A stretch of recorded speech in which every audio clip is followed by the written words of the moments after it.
저희가 작별하고 안디옥에 내려가 무리를 모은 후에 편지를 전하니.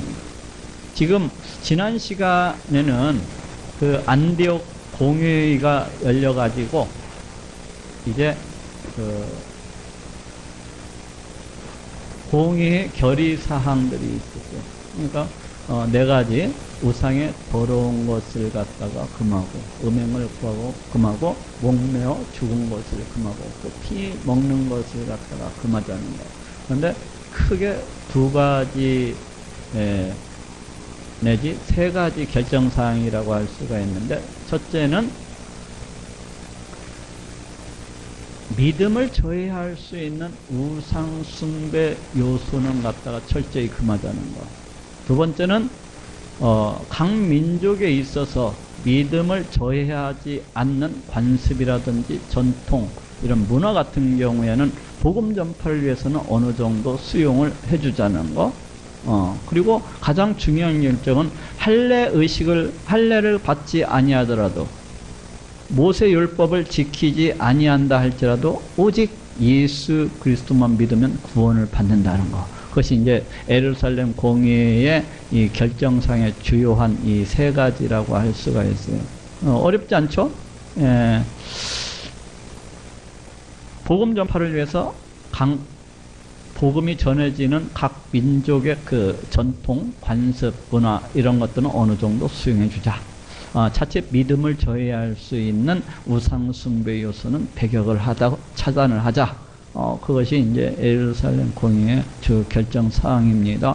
그래서 이제 그러한 내용을 이제 수리아 안디옥 교회에다가 전달을 해주기 위해서 이제 바울과 바나바만 보내면은 이 논쟁의 당사자들이 되기 때문에 예루살렘 공의회에서 유다와 실라를 갖다가 이제 대표로 뽑아가지고 편지와 함께 가서 말을 전할 수 있게끔 이렇게 배려했던 것을 볼 수가 있어요. 지금 저희는 지금 그 유다와 실라를 포함해서 또 바울, 바나바, 또 이외에도 또 여러 사람들이 여기에 같이 이제 예루살렘 교회에 다니는 사람들이, 야, 수리아 안디옥 교회가 요즘 부흥하고 있다고 하는데 나도 이번 기회에 한번 쫓아가 보자 해서 더러 따라갔던 사람들도 있지 않겠어요? 여기 꼭 굳이 다 거명은 안 해놨겠지만은 그런 사람들도 있었을 것이라고 생각을 해요. 어쨌든 저희가 작별하고 예루살렘 교회와 이제 작별을 하고 안디옥에 내려가 수리아 안디옥 교회에 이제 간 거죠.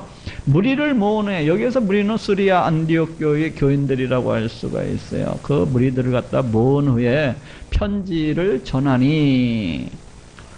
이제 예루살렘 공의회 그 의결 사항을 갖다가 무리를 모아놓고서 읽었겠죠. 이제 누가 한 사람이 대표로서 이렇게 읽었겠죠. 읽고 그 위로한 말을 기뻐하더라. 그 위로한 말이라고 하는 것이 뭐 권면의 말, 위로한 말 또는 뭐 격려하는 말이라고도 할 수가 있고 이렇게 볼 수가 있어요. 왜 위로가 되고 왜 격려가 됩니까? 이 사람들은 수리아 안디옥 교회는 지금 그 율법주의자들, 그러니까 할례주의자들이 올라와가지고 너희가 예수 그리스도만 믿어서는 아니 되고 우리와 똑같이 율법도 다 지켜야 된다 하니까 심히 혼란스럽고 심히 뒤끝이 깨끗이 못했었는데, 이제 이렇게 예루살렘 공의의 이 율법을 통해서 오직 예수 그리스도를 통해서만, 오직 예수 그리스도를 믿음으로 구원을 받는다. 다만 우상 숭배적인 이런 요소는 배격을 하고, 또 그날의 전습과 관통이 관습 등 이 믿음을 저해하지 않는 한 어느 정도 수용해 주기로 했다. 이렇게 이 설명을 갖다 곁들였겠죠. 그러니까 다들 환영하고 기뻐한 겁니다. 유다와 실라도 선지자라. 여기에서 이제 선지자라고 하는 것은 예전에도 제가 잠깐 얘기했지만은 과도기적 그런 어떤 직분이라고 할 수가 있어요. 구약 성경에서 왕, 선지자, 또 제사장직은 이 땅에 오시는 예수 그리스도의 우리 예수님의 그 사역을 갖다가 예표하고 있어서 우리 예수님께서 이 땅에 오심을 위해서 그림자로서 모형으로서 주어졌던 이 직분은 이제 예수 그리스도를 통해서 다 성취되어졌다고 이야기할 수가 있습니다. 그리고 지금은 성령님께서 우리 가운데 함께하고 계시기 때문에 모든 것을 성령님께서 우리를 갖다가 친히 가르치고 친히 인도하시고 친히 주장하시는 것을 갖다가 볼 수가 있습니다. 그래서 지금 이때는 과도기적 직분이다 하고 이렇게 정리를 하는 것이 좋습니다. 유다와 실라도 선지자라 여러 말로 형제를 권면하여 굳게 하고, 이제 여러 가지 이제 이와 같은 이 편지를 읽고서 이 편지가 의미하고 있는 것이 무엇인지에 대해서 이렇게 설명을 했겠죠. 그리고 권면을 하고 굳게 하고, 믿음을 갖다가 이제 주 예수 그리스도만 믿으면은 이렇게 구원을 받습니다 하고 이제 그렇게 믿음을 굳게 했겠죠. 얼마 있다가 이제 그 예루살렘 그 공회의 의결 결정사항이 수리아 안디옥 교회에서 크게 환영받고 모든 사람들로부터 이렇게 받아들여졌다는 것을 여기 얼마 있다가, 만약에 그 예루살렘 공회의 의결 결정을 갖다가 수리아 안디옥 교회에 가서 전했는데 그 수리아 안디옥 교인들이 심히 불편해하고 안 받아들였으면 거기에 머물러 있을 수 있겠어요? 도망쳐 와야지. 그런데 이렇게 오랫동안 있었다는 것은 그 결정사항들이 이렇게 편하게 받아들여졌다는 것을 알 수가 있어요. 얼마 있다가 평안히 가라는 전송을 형제들에게 받고, 그러니까 그 형제들은 이제 수리아 안디옥 교회 사람들을 갖다가 가리키죠. 받고 자기를 보내던 사람들, 예루살렘 교회를 말하고 있어요. 예루살렘 교회로 돌아가되, 여기 34절에 없음이라고 되어 있어요. 근데 이것이 이제 각 사본에 따라서 34절이 있는 경우가 있고 이 34절이 아무것도 없는 경우가 있습니다. 각 사본에 따라서. 사본들이 여러 가지잖아요. 사본들이 뭐 한두 개, 수십 정도 더 되잖아요. 그런 사본들에 따라서 어떤 사본들은 34절에 말씀이 들어가 있는 경우가 있고, 또 어떤 사본들은 그 34절 말씀이 없는 경우도 있어요. 근데 있는 경우는 주로 뭐라고 써 있는 거예요? 신라는 거기에 머무르기로 작정하니라. 이런 말씀이 들어가 있는 거예요. 신라는 거기에 머무르기로 작정하니라. 그래서 이제 오늘 본문에 나오는 이제 40절에 대한 설명이라고도 할 수가 있어요. 40절에 대한 설명. 오늘 본문 말씀에 나오는. 바울과 바나바는 안디옥에서 유하며 다수한 다른 사람들과 함께 주의 말씀을 가르치며 전파하니라. 바울과 바나바는 안디옥에서 유하며, 그러니까 바울과 바나바가 거기에서 이제 머무르면서 다수한 사람들, 여기서 다수한 사람들이라고 하는 것은 수리아 안디옥 교의 선생들, 그러니까 교사들일 수도 있고, 또 성경, 구약 성경에 대해서, 또 우리 예수님에 대해서 이렇게 밝히 알고 있는 이런 사람들이라고 할 수가 있죠. 그게 바울과 바나바가 전도 여행을 떠났을 때 이 안디옥 교회를 지도하고 있던 그런 많은 사람들이 또 있겠죠. 그들과 함께 주의 말씀을 가르치며 전파하니라. 우리 하나님 말씀을 갖다가 끊임없이 가르치면서 이 복음을 갖다가 전파를 했다는 거예요. 수일 후에, 여기 이제 수일 후에라고 이렇게 써 있네요.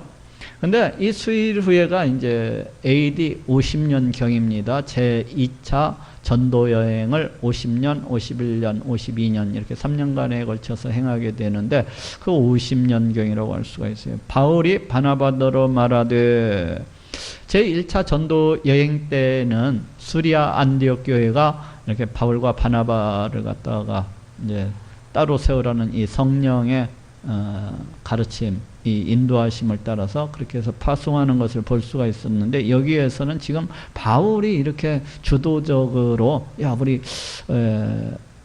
가보자, 이렇게 우리가 주의 말씀을 전한 각성, 제1차 전도 여행지가 되겠죠. 구보로를 비롯해서 저 버가, 그 다음에 비시디아, 안디오, 이고니온, 루스드라, 더베, 여기를 갖다가 가리키는 말이에요. 각성으로 다시 가서 형제들이 어떠한가 방문하자 하니.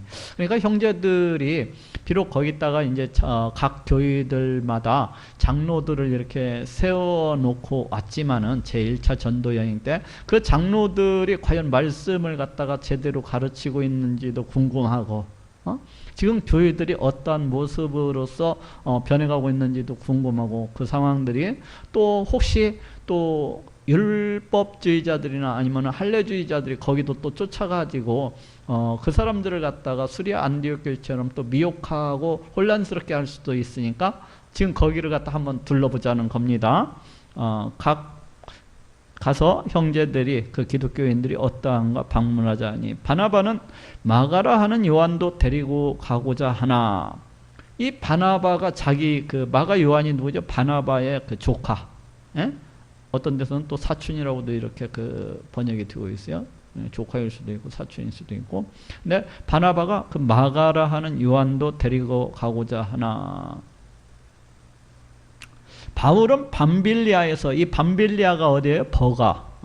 밤빌리아 지방의 그 중심 도시가 버가인데, 이 버가에서 자기들을 떠나 한 가지로, 그러니까 함께 그 전도 여행을 가지 아니고 그냥 갔던 거, 일하러 가지 아니한 자를 데리고 가는 것이 옳지 않다요. 야, 그 마가 요한을 갖다가 다시 또 제2차 전도 여행 때 이렇게 데리고 가는 것은 너무 무리다. 1차 전도 여행 때에도 그렇게 어렵고 힘들어하더니 그렇게 가가지고 분위기 다 깨놨는데, 또다시 이 데리고 간다는 게 조금 무리지 아니하냐. 그러니 바울이, 그러니까 이제 바나바가, 아이 그때는 처음이어서 그랬을 거야. 그러니까 지금 다시 한 번 더 기회를 주자. 우리가 또 데리고 가면 지난번보다는 더 잘할 수 있을 거다. 이렇게 하면서 이제 그것을 놓고 서로 옥신, 각신 이렇게 다투는 겁니다. 한쪽은 안 된다, 한쪽은 데리고 가자. 근데 제가 보니까 두 사람 다 참 그 하나님의 일을 하는 사람들이 아닙니까? 근데 하나님의 일을 하는 사람들인데, 이 바울이 얼마나 은혜가 넘쳤던 사람입니까? 야, 그런데도 참 고집이 세구나 하는 걸 제가 이 글을 읽으면서 그런 생각을 했어요. 이 바울이 정말로 고집 센 사람이구나. 자기 주장을 갖다 조금도 안 굽히고 이렇게 그러고 있구나 하는 생각을 해요. 이 마가가 누굽니까? 그 나중에 이제 성장해서 저쪽 마가복음을 갖다가 썼었던 그런 사람이고, 또 알렉산드리아 교회 가가지고 교회를 개척을 갖다가 이렇게 해서 했었던 사람이고, 나중에는 바울도 이 마가 요한에 대해서 굉장히 좋게 이렇게 이 얘기를 하고, 또 마가 요한의 도움도 많이 받고 하는 것을 갖다가 볼 수가 있습니다. 거기 한번 찾아봅시다. 골로새서 4장 10절.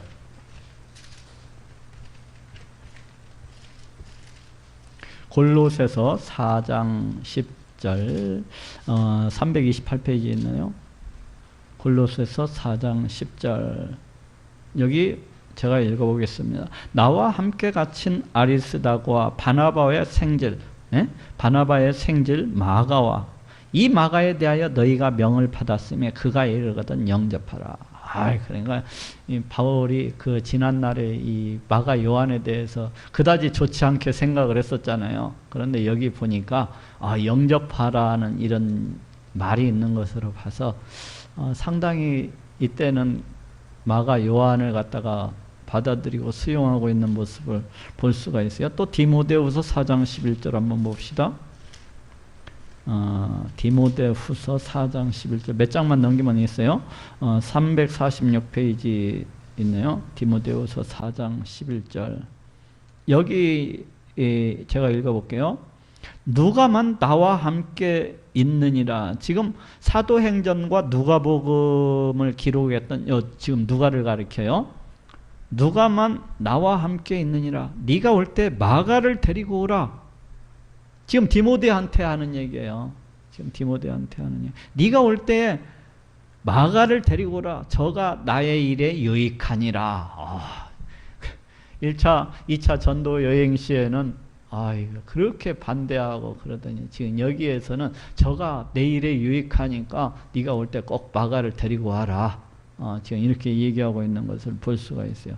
또 빌레몬서 1장 24절 거기에서 두 장만 넘기면 있어요. 빌레몬서 1장 24절에도 여기에도 지금 또한 나의 동역자 마가 아리스타고 대마 누가가 무난하니라. 지금 여기도 보니까 이 바울과 지금 누가 같이 있는지가 나오고 있는데 마가도 같이 있다고 지금 나오고 있어요. 이 마가가 이 마가 요한이 나중에 제1차 전도 여행 때에는 비록 중간에서 포기하고 돌아갔지만은 나중에는 이 바울에게 상당히 바울 옆에 있으면서 많이 바울을 갖다가 도와주고 옆에서 이렇게 협력을 했던 그런 사람으로서 이렇게 나오고 있습니다. 그리고 이 마가 요한이 또 로마에서도 베드로와 이렇게 함께 있었다고 그래요. 그래서 이 사람들이 다 순교하고 난 다음에는 저쪽 알렉산드리아로 가가지고 교회를 갖다가 세워서 목회하다가 같이 또한 순교했다고 이렇게 전해지고 있습니다. 자, 이제 사도행전 사도행전으로 돌아옵시다. 사도행전 15장 37절. 바나바는 마가라 하는 요한도 데리고 가고자 하나 바울은 밤빌리아에서 자기들을 떠나 한 가지로 일하러 가지 아니한 자를 데리고 가는 것이 옳지 않다 하여. 여기도 한번 찾아봅시다. 사도행전 13장 13절. 사도행전 몇 장만 뒤쪽으로 넘기면 있죠. 13장 13절. 지금 여기 이제 그 마가 요한이 중간에서 그 되돌아가는 이야기가 써지고 있죠. 바울과 및 동행하는 사람들이 바보에서 배 타고 밤빌리아에 있는 버가에 이르니 요한은 이 마가 요한을 가리켜 요한은 저희에게서 떠나 예루살렘으로 돌아가고. 지금 이것 때문에 지금 이 13장 13절에 나오는 이 내용 때문에 제2차 전도 여행을 떠나기에 앞서서 바나바하고 바울하고 심히 다투게 되는 일이 일어납니다. 서로 심히 다투어 피차 갈라서니, 그러니까 두 사람 중에 한 사람만 그냥 바나바가 양보를 하던가 아니면 바울이 양보를 하던가 그렇게 양보를 해서 둘이 같이 갔으면 더욱더 좋았을 것이라는 생각이 드는데 둘이 그냥 심하게 이 일로 인해서 다투어서 서로 갈라졌다는 거예요. 그냥. 그래서 바나바는 마가를 데리고 배 타고 구브로로 가고. 구브로가 어딥니까? 구브로가 바나바의 고향이죠. 그러니까 자기 조카 그 마가 요한을 데리고 배를 타고 자기는 그 구브로 자기 고향 쪽으로 이렇게 가고.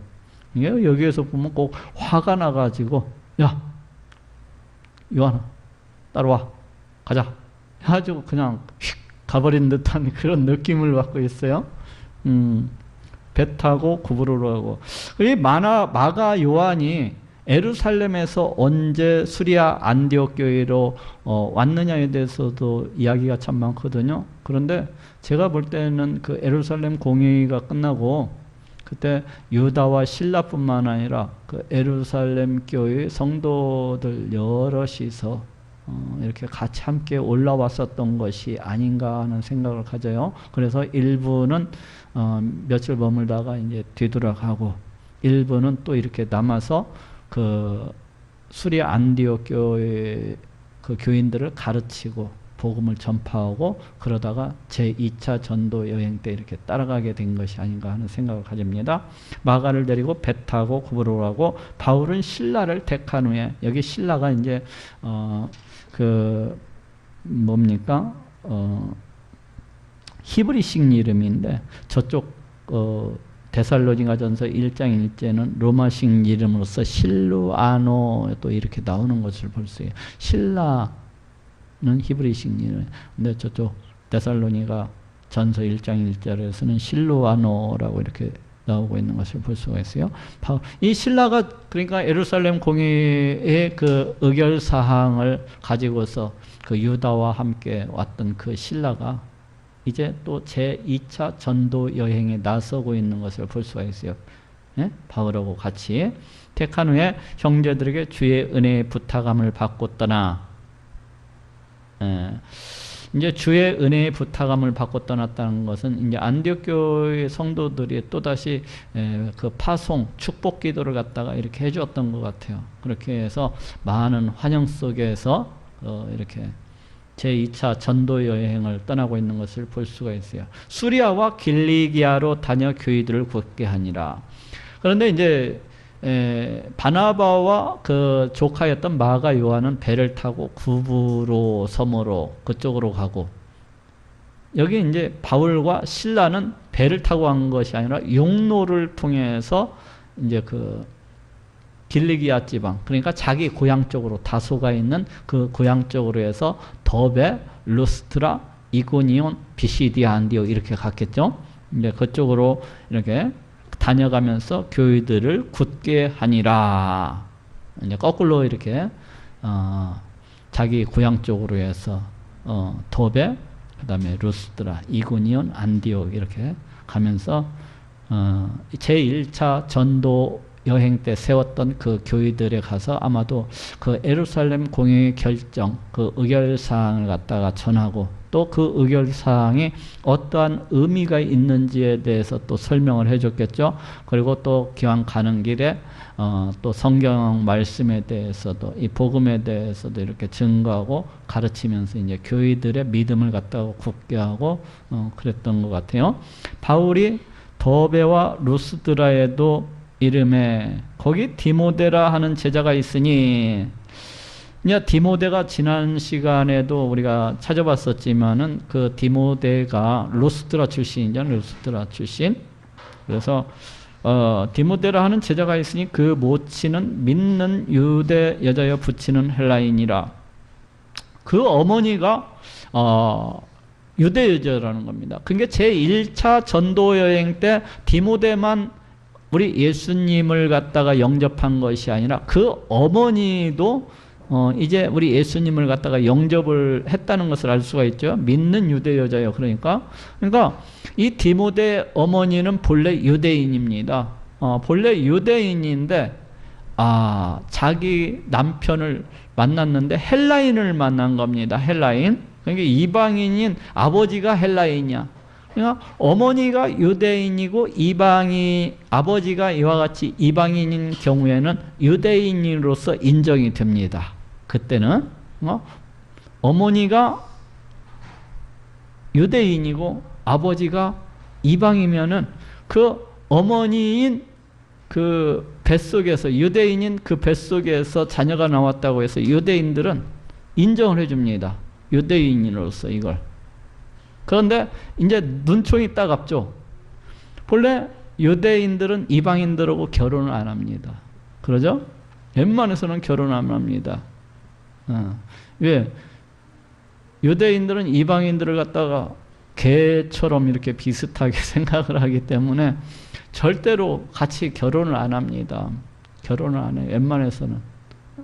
그런데 이 디모데의 어머니가 이방인, 하나님을 경외하지도 않는 그 이방인, 이 헬라인을 만나가지고 이렇게 결혼을 했던 것 같아요. 그러니까 이 어머니가 유대인들로부터 심한 멸시와 조롱과 손가락질을 갖다가 받았을 것 같아요. 굉장히. 그렇다면은 디모데는 어렸을 때 자라면서 그런 멸시, 그런 경멸, 그런 모욕을 갖다가 안 당했겠습니까? 당연히 당하죠.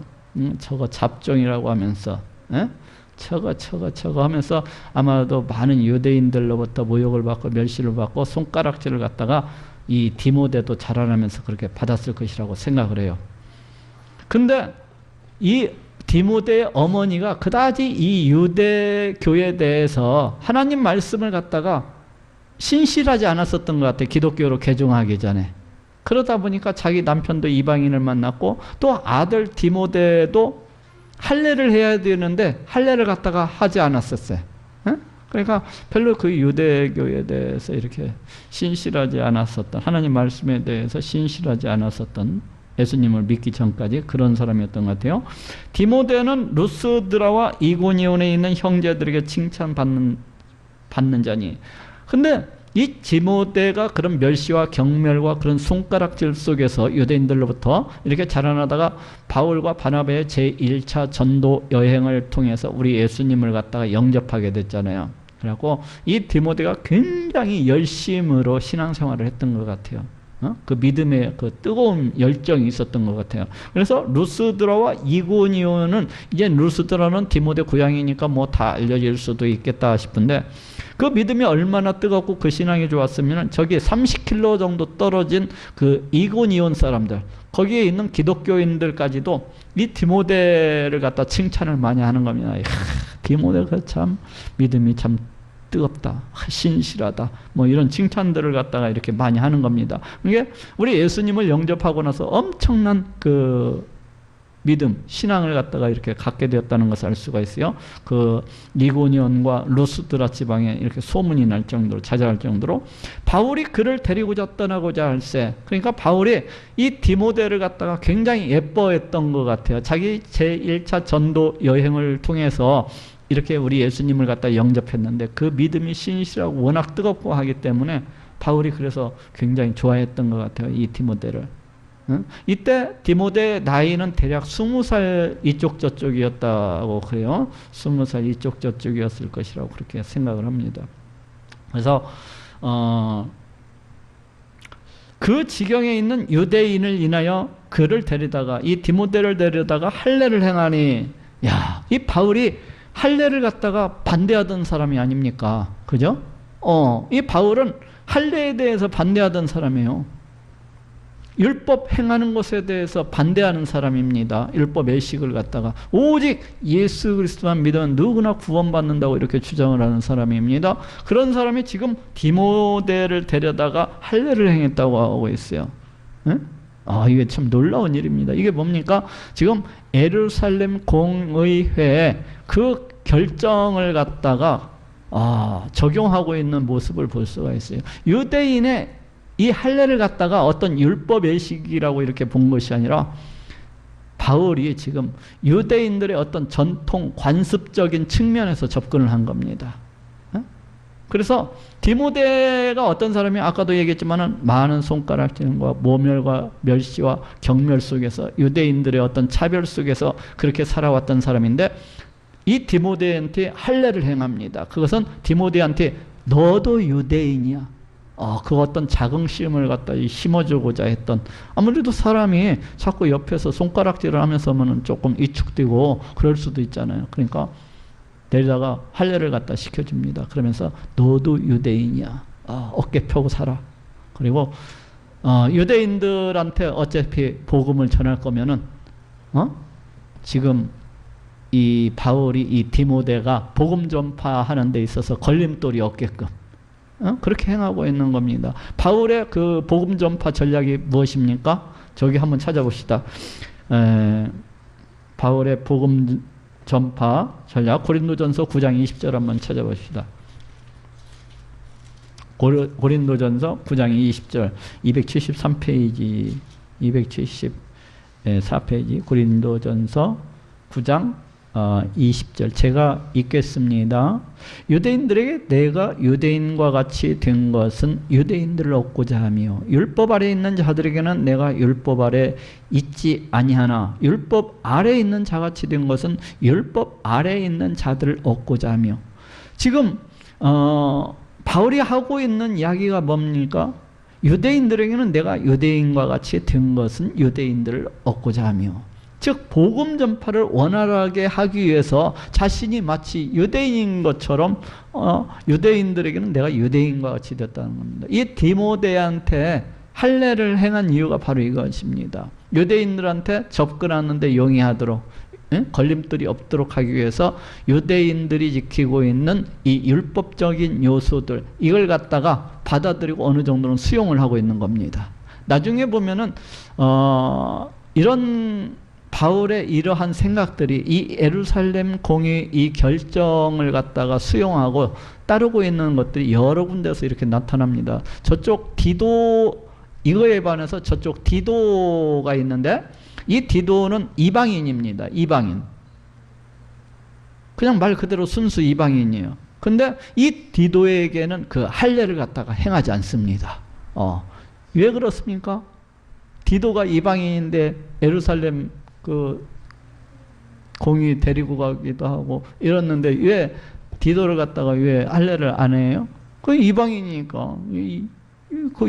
그 유대인의 관습과는 어떤 전통과는 전혀 상관이 없는 사람이에요. 그래서 디도한테는 그 할례를 갖다가 행하지 않습니다. 오히려 반대합니다. 근데 디모데는 할례를 갖다가 이렇게 하는 것을 볼 수가 있어요. 너는 유대인이라는 겁니다. 그렇기 때문에 유대인들이 따르는 어떤 그 전통, 관례, 좋다. 복음 전파하는 데 있어서 아무런 문제가 없다면, 더 용이하다면 해도 좋다. 하는 겁니다. 수건 쓰는 문제도 그런 관점에서 이렇게 접근을 하면 돼요. 이방인들이 그 수건 쓰는 문제, 괜찮다. 그 복음 전파하는 데 있어서 그 어떤 믿음의 걸림돌이 안 되고 충분히 수용할 수 있다. 써라. 이런 겁니다. 자, 다시 돌아옵시다. 사도행전 16장. 바울이 그를 데리고 떠나고자 할 때 그 지경에 있는 유대인들을 인하여 그를 데려다가 할례를 행하니 이는 그 사람들이 그에 붙이는 헬라인인 줄 다 알미러라. 그러니까 여기에서 이 유대인들이 은근히 디모데를 갖다가 그냥 멸시하고 무시하고 이런 분위기를 갖다가 느낄 수가 있어요. 그래서 일부러 데리다가 너도 유대인이라고 심어주기 위해서 그와 같이 할례를 갖다가 이제 행하게 됩니다. 여러 성으로 다녀갈 때 예루살렘에 있는 사도와 장로들의 작정한 규례를 저희에게 주어 지키게 하니, 이 규례는 이제 그 의견, 결정 뭐 이런 뜻을 가지고 있어요. 의견, 결정. 그러니까 예루살렘 공회의 어떤 의결사항을 저희에게 주어 지키게 하니 이 말이에요. 그러니까 제1차 전도 여행 시에 세웠던 각 성에 있는 교회들을 들으면서 이 예루살렘 공회의 의결 결정 사항을 갖다가 알려주고 또 설명을 해주고 이것을 갖다가 저희에게 지키게 했다는 거예요. 결국 무엇입니까? 예루살렘 공의 의결 결정 사항이 오직 예수 그리스도를 믿음으로 구원을 받는다는 거. 이것을 갖다가 각 교회들한테 전해주고 지키게 했다는 겁니다. 이에 여러 교회가 믿음이 더 굳어지고 수가 날마다 더하니라. 이에 여러 교회가 믿음이 더 굳어지고 수가 날마다 구하니라. 그러니까 계속해서 지나가면서 예루살렘 결정 사항, 그 의결 사항에 대해서 알려주고 또 설명해주고 오직 예수 그리스도를 믿음으로써 여러분들이 구원을 받습니다 하면서 말씀에 대해서 또 증거하고 가르쳐주고 이러면서 그 교회들의 믿음이 이를 통해서 더욱더 굳건해지고 그러면서 말씀의 열매로서 이렇게 부흥하게 됐다고 지금 얘기를 하고 있습니다. 제가 예루살렘 공의회의 그 의결 결정 사항에 대해서 잠시 또 얘기를 하고자 하는 것은 한 번 더 얘기를 할게요. 예루살렘 공의 의결 결정 사항은 전통과 문화 관습, 그것들은 복음을 저해하지 않는 선에서 어느 정도는 수용을 해주자. 그 다음에 우상 숭배 요소는 배격을 하자.